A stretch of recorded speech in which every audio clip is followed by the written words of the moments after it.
شبکه قرآن و معارف سیما.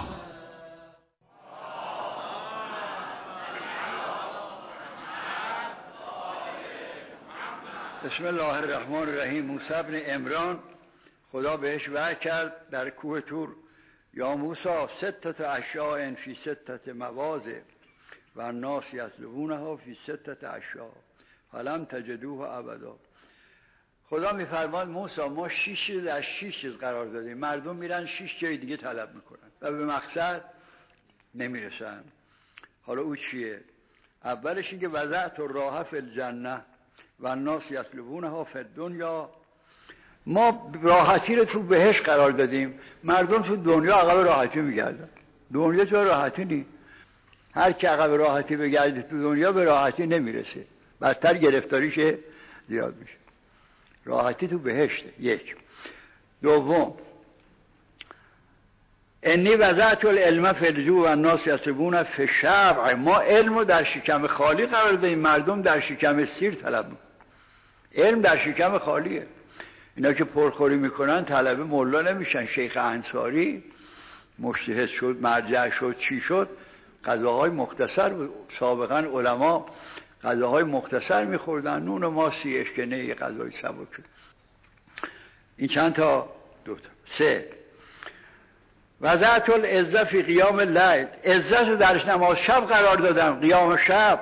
و الناس یطلبون فی ابواب سلاطین. مردم میرن درباری میشن، آخوند درباری میخوان با درباری شدن عزت پیدا کنن. با نماز شب، با نماز شب عزت پیدا میکنی.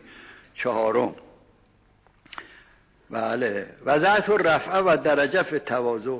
ما رفعت و بزرگی رو در تواضع قرار دادیم، مردم در کبر طلب میکنن. تکبر میکنه که در میان مردم بالا بشه، آقا بشه. من تواضع فقط رفعه الله. تواضع بکنی بالا میری. من تکبر فقط وضعه الله. زمین میخوری. این 4 تا. انی وضعت اجابت الدعا فی لقمه الحلال. من اجابت دعات رو در لقمه حلال قرار دادم. اگه بخوای لقمه حلال دعات مستجاب شه باید حلال بخوری.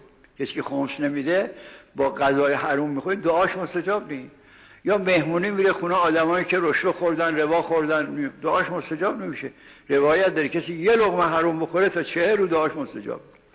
ما اجابت دعا رو لقمه حلال قرار دادیم، مردم در لقمه حرام.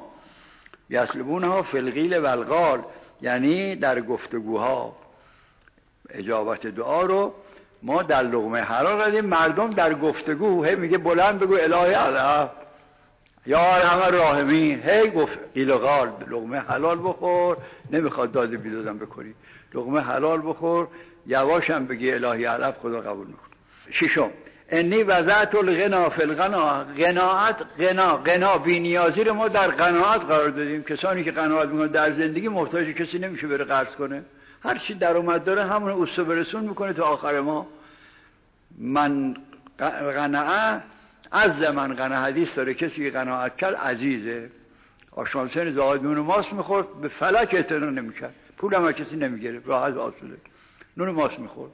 ما غنا رو در بی‌نیازی قرار دادیم، مردم طلب میکنن در کثرت عروض. اینجا معنا کرد کثرت در زیادی ملک و املاک. خیال میکنه این ملک و املاک زیاد کنه، کلاردش باغ بخره، رامسر باغ بخره، بهار نمیدونم آهار باغ بخره، آولی خیال میکنه فورتوبان بذاره. اینا این غنا میاد. نه، غنا در این نیست. هر چی هم داشته باشی بازم طبع گداست. طبع گداست. قناعت در چیه؟ عزت در قناعته. اگر کسی میخواد غنی بشه باید چیکار کنه؟ قناعت میشه کنه. و صلی الله علی محمد.